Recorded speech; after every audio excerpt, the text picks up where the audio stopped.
बात चल रही थी केबी पवार कमेटी 2012 की मॉडल्स डिस्कस कर रहे थे। पीछे हमने देखा था बेसिक इंफ्रास्ट्रक्चर मॉडल, जिसमें प्राइवेट सेक्टर इंफ्रास्ट्रक्चर को हैंडल करे और ऑपरेशन और मैनेजमेंट गवर्नमेंट के द्वारा हैंडल हो। दूसरा मॉडल है आउटसोर्सिंग मॉडल, जिसमें infrastructure operating and management private sector के द्वारा हो और गवर्नमेंट सिर्फ पे करे, वो है आउटसोर्सिंग मॉडल। फिर आता है इक्विटी हाइब्रिड मॉडल, दोनों के द्वारा, means private and government sector. फिर आता है रिजर्व आउटसोर्सिंग मॉडल, इसमें जो इंफ्रास्ट्रक्चर पे इन्वेस्टमेंट होगी वो गवर्नमेंट के द्वारा और ऑपरेशन और मैनेजमेंट जो होगा वो प्राइवेट सेक्टर के द्वारा होगा।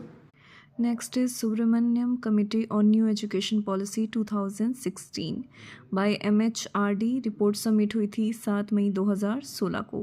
बात करते हैं इसकी फीचर्स की, तो इन्होंने कहा था Indian education service should be established, and वही फिर 6% ऑफ GDP एजुकेशन पे, और जो मिनिमम एलिजिबिलिटी क्राइटेरिया है 50% marks in graduation level for BEd and TET, teachers eligibility test.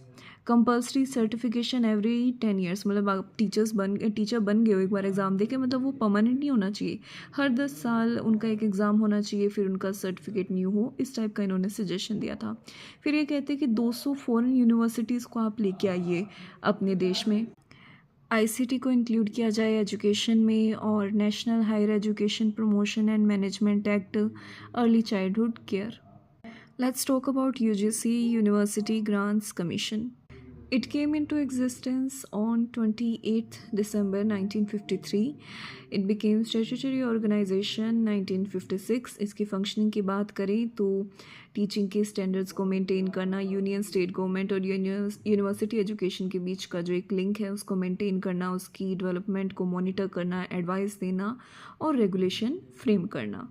अगर इसके स्ट्रक्चर की बात की जाए तो इसका एक चेयरमैन होता है, 5 साल की वो पोस्ट होती है, 10 मेंबर्स होते हैं। एक वाइस चेयरमैन या जिसे हम प्रेसिडेंट कहते हैं वो होता है, उसका टाइम पीरियड होता है 3 साल।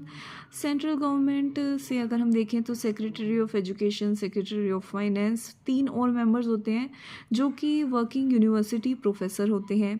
इनके 6 रीजनल ऑफिसर हैं। अब वो कौन कौन सी जगह हैं, तो बेंगलुरु, भोपाल, गुवाहाटी, हैदराबाद, कोलकाता और पुणे। हेड ऑफिस इनका न्यू दिल्ली में है। इनके पहले चेयरमैन थे डॉक्टर CD देशमुख। अब बात करते हैं इंटर यूनिवर्सिटी सेंटर्स IUCs के बारे में। ये ऑटोनॉमस हैं, यानी इंडिपेंडेंट वर्किंग जो है, under clause 22 UGC act, provide centralised facilities and services.